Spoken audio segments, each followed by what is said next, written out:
Mga katambay, kamusta po? Si Kamanong po, nagbabalik naman po muli para po magkomento po sa inyo dito po sa Tambayan Makabayan. Magandang umaga po muna sa inyo, tanghali, hapon, gabi at madaling araw po sa atin lahat. Sana po nasa maayos po tayong kalagayan, mga kababayan.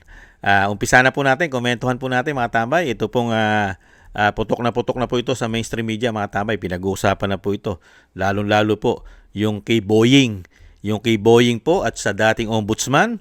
At syempre po, kay Senator Villanueva, mga tambay. Yan po ang binabatikos nila ngayon. Imbis po ang banatan at tuklasin ang systematic na korupsyon, ito pong binagawang Pilipinas, mahigit 3 taong korupsyon.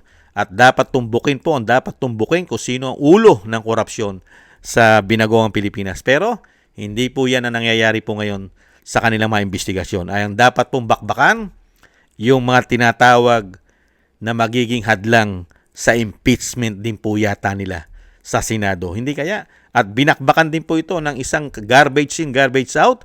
Ito pong dating ombudsman na si Ombudsman Martires, ang dating ombudsman, at talagang binatikos po ni garbage in, garbage out, mga tambay.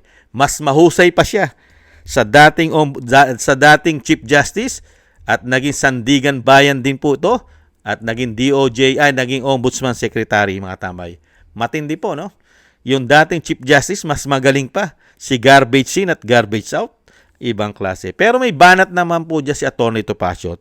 Painggan po natin ang banat ni Atty. Topacio kay Boying, mga tambay. At isunod po natin yung batikos naman po ni garbage in, garbage out kay dating Ombudsman Martires. Unahin po natin si Atty. Topacio, mga kabayan. Speaking of manas, mukhang kengko yan nangyari na naman. Opo nga Ombudsman Boying Remulla. Yung nakakalungkot di ba? sir. Opo. Mahilig pala siya sa sex bomb dancers. Ah! Laban bawi. Ayan. Di ba? Eto Bawi, bawi. Sige po. Ipag-aralan natin kung bakit kengkoy. Itong ginawa niya na noong makalawa ay sinabi niya, uy, yan palang si Senator Villanueva na tinatarget nitong administrasyon na ito. Dahil hindi nila kakampi, di ba? Sinabit dun sa Flood control. Pinris agad yung mga accounts, dali-dali. Samantalang yung accounts naman ng ibang nabanggit. Ang daming nabanggit. Yung accounts lang ni Estrada, ni Jinggoy Estrada at ni Villanueva ang pinris, di ba? Oo. Ang daming nabanggit na congressman, kasama si Saldico, kasama si Martin Romualdez. Ewan ko kung na-freeze na yung assets ni Romualdez, di ba? Oh, parang takot yata sila si Romualdez eh. Anyway, sabi niya, uy, noon nga pala, sabi ni Boying. Opo. Total, tawagin lang natin Boying. Total, yun naman ang tawag sa kanya ng media. Oh. Sabi niya, uy, meron nga palang dismissal order si Joel Villanueva. Dapat ipatupad. Okay, for context, hindi ko dinidepensahan si Joel Villanueva. In fact, mga kasama, ako ang isa, and this is on record, na sumisigaw noon na dapat ipatupad yang order na yan ng ombudsman kasi noong nagkaroon ng dismissal si Joel Villanueva, na iginawad ng ombudsman dahil sa mga ginawa niya nung siya ay pinuno pa ng TESDA, di ba? TESDA pa, hindi pa TESDA bilang pa. senador. Right after TESDA, kaya nga di ba nung lumaban siya ng senador, ang kanyang alias ay TESDAman. Di ba? Nanalo na siya ng senador. Pinapatupad ng dismissal. Sabi na Senate President, hindi ko ako sigurado hindi ko pa nare-research. Wala akong time kasi medyo naging busy ako. Kung hindi ako nagkakamali, si Tito Soto rin ang Senate President noon. Yeah. Sabi niya, hindi namin pwedeng ipatupad yan. Bakit? Sapagkat ang Senado lamang, under the Constitution, ang sole judge ng qualifications ng kanyang miyembro. May ini-invoke siyang ganon. At tama naman, that was the time nung may backbone pa si Tito Soto. Hindi pa siya sunod-sunuran sa speaker at hindi sa sunod-sunuran sa Malacanang. There was a time may backbone yung mama eh. Kaya lang, habang tumanda yata, di ba, pagka nagka-osteoporosis, medyo nag-disintegrate yung backbone. medyo Nakakahiya kay School Bukol, mga tambay, ano? Itbulaga. Nakakahiya. Wala na siyang backbone ngayon. Hindi po katulad nung dati siyang speaker ay kahit papaano ay may backbone siya. Ngayon po, nagpakatuta na raw po siya, mga tambay. Sunod-sunuran na lang! Mga bay, sunod-sunuran na lang po ngayon. Nagpakatuta na kung kailan po tumanda. Ganun po talaga ang sinasabi ng Atty. Topacio dahil tumanda na eh. Mahina na buto. humina yung kanyang buto. Oo. Buto! Kaya ganun talaga, di ba? Minsan, may mga tao, hindi naman lahat kasi. Marami akong alam, katulad ni Mayor Lim. May edad na, 70 plus na, matikas pa. May mga tao talaga habang tumatanda, lumalambot yung buto. Buto, ha? Buto! Buto, oo. So, hindi na patupad. Opo. Naisip bigla, nung naupo siya bilang ombudsman, naisip ni Pogi, ni Boying. Pogi naman talaga yan. Kung tawagin ni Topacio, na Atty. Topacio, Pogi, Boying, sabay tawa. Ibang klase to si Atty. Topacio. Na, Teka muna, hindi ba may dismissal to? Ba, susulat ako sa Senado. Ipapatupad ko. Grabe. Okay, di ginagawa niya yung sulat. Siguro may nagsabi sa kanya, kumatok. Ito yung nangyari, ha? Opo. May kumatok sa opisina niya. Yan, Oy, sabi ay, ni Boying. Pasok. Yan, di ba? Oo. Sir! O ano? Di ba ganun siya? Sir, yung pinapagawa niyong letter para i-dismiss, tanggalin sa pwesto si Joel Villanueva dahil may kaso sa ombudsman, may dismissal order ng ombudsman. Hindi na po natin pwedeng gawin. Bakit? Sir, dismiss na pala yung kaso. Itong sabi ni Boyong, okay, di na mahiya siya. Hindi, sabi niya, sikreto na lang natin. Hindi, Ay, di pa yun? hindi niya sinabi sikreto. Ganito nang Yan po, mga tambay, napahiya po si Boying eh. Mga tambay, napakahilig po kasi niya. Ito po ang kauna-unahang ombudsman sa kasaysayan ng panahon. Sa kasaysayan po ng ating bansa. Napakahilig po. Lagi pong nasa media. Palibasa po ay politiko. Lagi pong naka-expose sa media, mga tambay. At hindi na po yata nagre-research. Dismissal na po ang kaso ni Villanueva, pero gusto niya rin pong buksan muli. Ibang klase itong tao na ito. Mas mahusay pa po sa dating mga ombudsman na mga naging justices ng ating bansa. Mahirap po ka talaga kasi maging ombudsman ng politiko.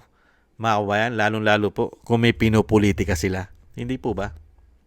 nangyari. Okay. Hinarap niya ulit sa media, uy! Meron na palang dismissal. Di pahiya siya eh. Isa kang kwek dyan. Yan, para kay Boying. kwek. Yung kwek. Ayan.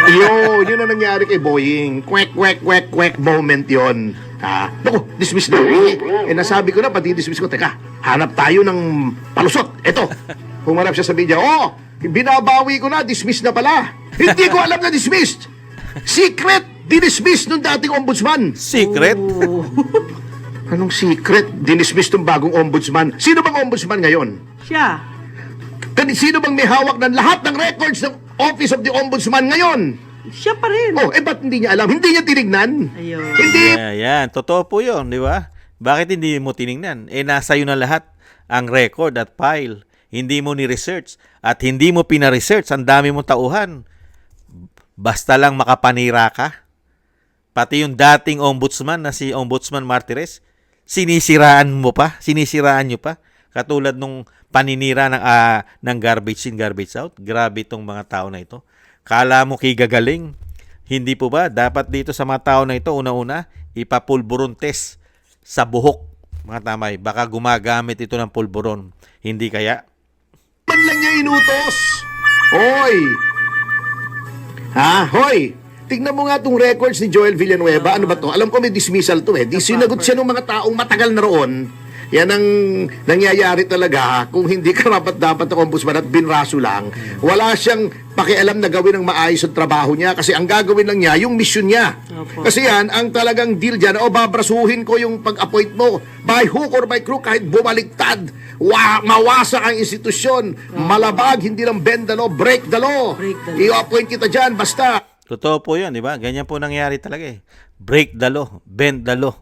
Mga kababayan, yan, sila Senator Tulfo, yan, si Iris Sylvester, sila po may pakana yan, di po ba? Narinig po natin sa kanila yan. Bend the law, break the law. Yan po nangyayari sa binagawang Pilipinas eh. Talagang gagawin po nila lahat para po proteksyon at pagpapabagsak umano sa dapat nilang pabagsakin. Gagawin po nila kahit po labag sa batas, break the law, at bend the law, okay lang po sa kanila. Sanay na po sila dyan dahil makakapal na po mga pagmumuka dahil po sa kapangyarihan. Swapang ganid. Hindi po ba? Tirahin mo yung mga kalaban natin. Yes, sir! Oh, yan ang mission talaga dyan eh. Obvious naman eh. Huwag na tayo maggaguhan dito. Yung iba, dinidepensa pa eh. Oh. May mga ibang Tama po yun, di ba? Dinidepensahan pa nila. Dahil bayaran na eh. Atty. Topacio, bayaran po yung dumidepensa. Hindi po ba nababayaran lahat yun umano? Yung mga dumidepensa dyan. Napakarami po yan, lalo po sa social media. At ganun din po sa mainstream media. Hindi po ba puro bayaran yan umano? Kaya po sila yung nakadepensa. Yan yung mga attack dog nila. Hindi po ba? Kaya nga po, tira lang ng tira po yan eh. Nakita naman po natin, ang korupsyon po ay nasa kanila. Nasa kanila ang grabing korupsyon. Pero ayaw po nilang tutukan. Dahil nga po, magkakabistuhan. Hindi po yan ang plano nila. Hindi po ba?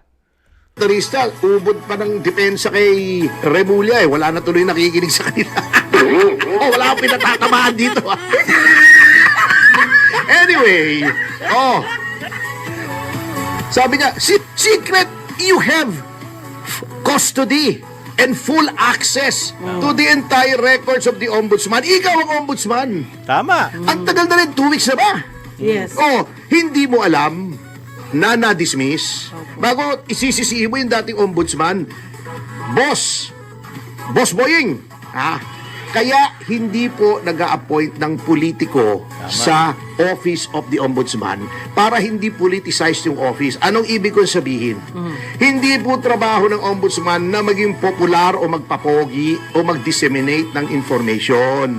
Ang trabaho lang po niyan ay magtrabaho laban sa graft and corruption. Pag may na-dismiss, i-dismiss. Tama. Ganun po nangyayari sa ating mga tambay eh. Nagtrabaho po si Boying, mga tambay. Saan po? Iba po ang tinrabaho niya eh. Para po siyang broadcaster. Di ba? Para po siyang broadcaster eh. Ganun po nangyari kay Boying. Talaga pong hindi po talaga dapat magkaroon po ng politiko na ombudsman. Iba po.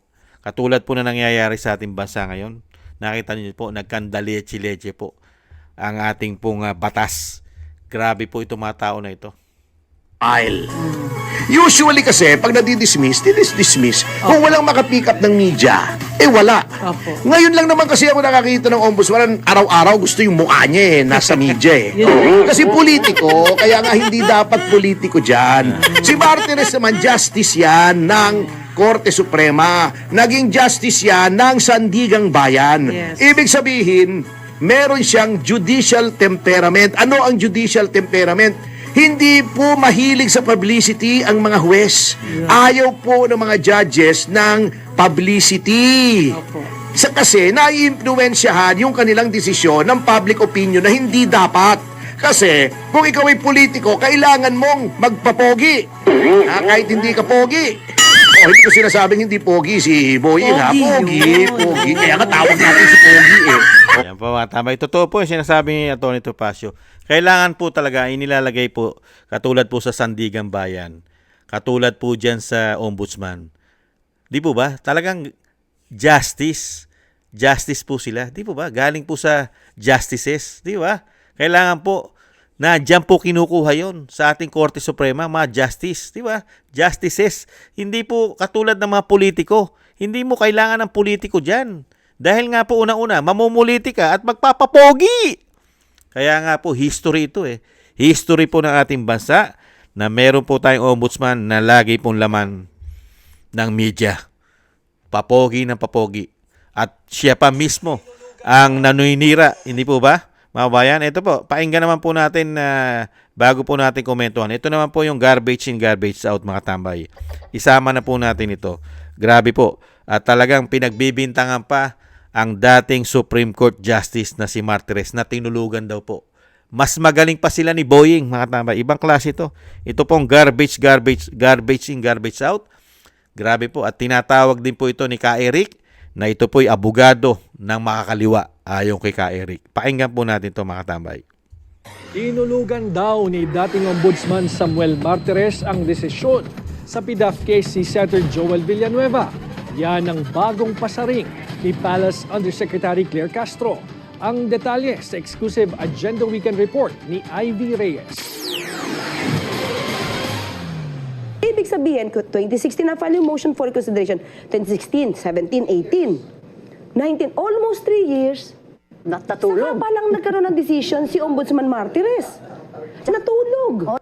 Kung kailan nagretiro si former Ombudsman Conchita Carpio Morales, tila saka nagising si dating Ombudsman Samuel Martires. Ito ang komento ni Undersecretary Claire Castro sa usapin ng tila secret decision umano ni Martires na i-reverse ang desisyon ni Carpio Morales sa parehong administrative at criminal case ni Senator Joel Villanueva. Bagaman may pruweba si Villanueva na wala siyang pending cases, dapat daw linawin kung alin sa dalawang kaso ang inurong ni Martires. Ayon kay Castro, nasa rules ng ombudsman na hindi pinipigilan ng isang motion for reconsideration ang pag-akyat ng isang criminal case sa Sandigan Bayan. Kaya ang tanong ng Palace Press Officer, ano ang nangyari sa criminal case ni Villanueva?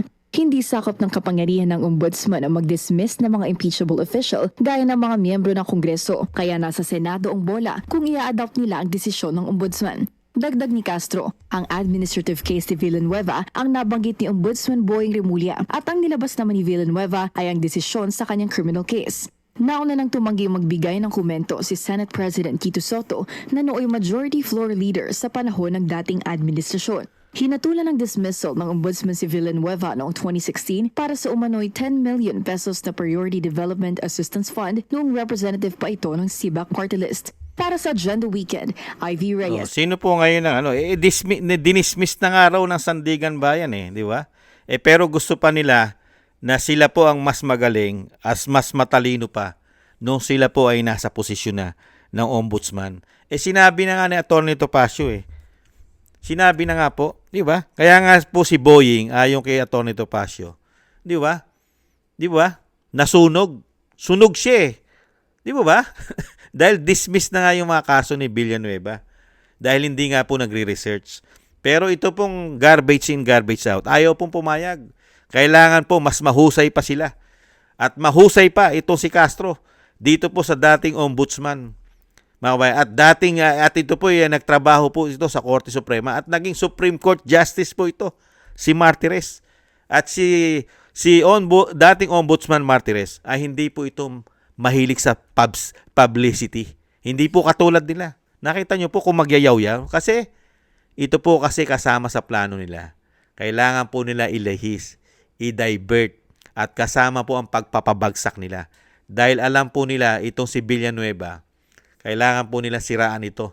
Di po ba? Yan, sila Jinggoy, kasama po yan. Sila Escudero, dahil po pagka dumating na po at ibubuksan nila muli ang impeachment, dahil yan naman po ang plano nila umano, buhayin muli ang impeachment next year, mga kabaya, kailangan po nilang siraan ang kredibilidad ng sinasabi po na papabor kay BP Sara. Kahit nga po yung desisyon ng Korte Suprema, di po ba, ay binabatikos pa rin po nila dahil pumabor po ito kay Vice President Sara Duterte, di po ba, na hindi po ayon sa batas ang ginawa nila impeachment sa Vice President. Di po ba? Hindi naaayon. Marami kayong nilabag na batas, lalo-lalo sa proseso ng impeachment sa Vice President. Pero, pilit pa rin po nilang bendalo. Kailangan nilang baluktutin ang batas. Pati ang Korte Suprema ay binabatikos po nila. At ngayon din po, pilit pa rin po nila sinisiraan ang dating Ombudsman Martires. At ikinakabit pa rin po si dating Ombudsman Martires, saan po? Dahil daw po appointee ito ng dating Pangulong Duterte. Kung ganon, kung appointee pala, ang tingin nyo ay pumapabor sa mga tao na katulad kay Villanueva, itong si dating Ombudsman Martires, ano ngayon? Kanino naman pumapabor ngayon ang appointee ng Pangulo na isang politiko? at anak ay sangkot sa illegal na damo. Saan po pumapabor? Ganon. Kanino po pumapabor? Di lahat pala papabor kay BBM. Ganon po ba? Garbage in, garbage out? Dahil appointee ito na sinasabi nyo, yan ang pinalalabas din nila, na dating appointee yan, ni dating Pangulong Duterte. Ibig sabihin, pagka-appointee na ni BBM, puro si BBM na ang kailangan suportahan at lahat ng korupsyon na administrasyon ni BBM ay kailangan hindi na po ito maimbestigahan ng ombudsman. At kung imbestigahan man, ay piling-pili lang at hindi po ito makakarating kay Tambaluslos hanggang kay Saldi ko lang. At syempre, kailangan po nila i-divert, mga tambay. Ida-divert. Kailangan pong mailayo ang issue kay Tambaluslos at kay BBM. Mga kabayan, kailangan po nilang buksan yung napakatatagal na issue. Samantalang ang issue ngayon ay 2025, 2024, 2023. 3 taong mahigit na may issue ng korupsyon. Ayaw nilang buksan kasi talaga naman yatang sila'y magnanakaw. Wala po kasi silang maipakita na mga big project sa loob ng 3 taon, mag-4 na taon, walang maipakita na big project. Meron po ipinakita. 22. Hindi pa tapos yata. Matamay. 22 na classroom. Ipinagmamalaki itong 2025. Ang natapos na yata nila. 2022 classroom. Sa bilyon-bilyon pondo, budget. At yung pinagmalaki na legacy nila, yung 5,500 flood control na puro ghost project. Nakita niyo po mga legacy nila? 22 classroom, 5,500 flood control na nawawala. Karamihan ay puro ghost project, puro multo. At yung ginawa nila, na legacy nila sa GAA, na naging gago, 241 billion yung ginawa nila, siningit nila sa bicameral. Di po ba? Grabe. Yan po ang legacy. Pero kailangan po nila i-divert yan. Kaya nga po binabati ko sila ni Atty. Topacio. Sa sobra po nilang pamumulitika na kailangan po nila ilayo ang issue at buhayin ng buhayin ang mga lumang issue samantalang hindi pa natatapos ang issue ngayon. Hindi pa natutumbok. Hindi pa napapangalanan ang ulo, ang demonyong ulo ng korupsyon ng binagawang Pilipinas, kung sino yung mga demonyong yan. Hindi po ba? Pero pilit na po nilang inililihis ang issue. Ganyan po kawawalang hiya at kadidemonyo ang mga taong yan umano. Hindi po ba? Grabe, no? Kaya magugulat ka sa tagapagsalita ng Malacanang na tinatawag na garbage in, garbage out. Mas matalino pa at mas magaling pa sa dating justices at pinagbibintangan pa, mga bayan. Binabatikos pa si dating Ombudsman Martires, mga bayan, na ito daw po'y delayed. Palibasay na absuelto. Mga bayan, absuelto na yung kaso. At pilit pa nila na ginagawang mali. At parang pinalalabas na pinapaboran. Ibang klase. Hindi ba kayo ang pumapabor? Pinagtatakpan nyo ang issue ng korupsyon ng binagawang Pilipinas? Di ba kayo yon? Kayo ang gumagawa para pagtakpan nyo ang korupsyon ninyo umano. Hindi po ba? Kaya nga po, nakakapanghinayang lang po, mga tambay, dahil meron po tayong men in uniform na katulad po nila. Katulad po nila, na sanay pagtakpan ng korupsyon. Hindi po nakakakita ng korupsyon ngayon ang men in uniform. Lalo-lalo po ang mga general. Mabuti pa mga retired general. Ang mga retired general, ang mga retirado nating men in uniform, buti pa sila. Nakikita nila ang napakasamang sitwasyon at grabing korupsyon sa ating bansa.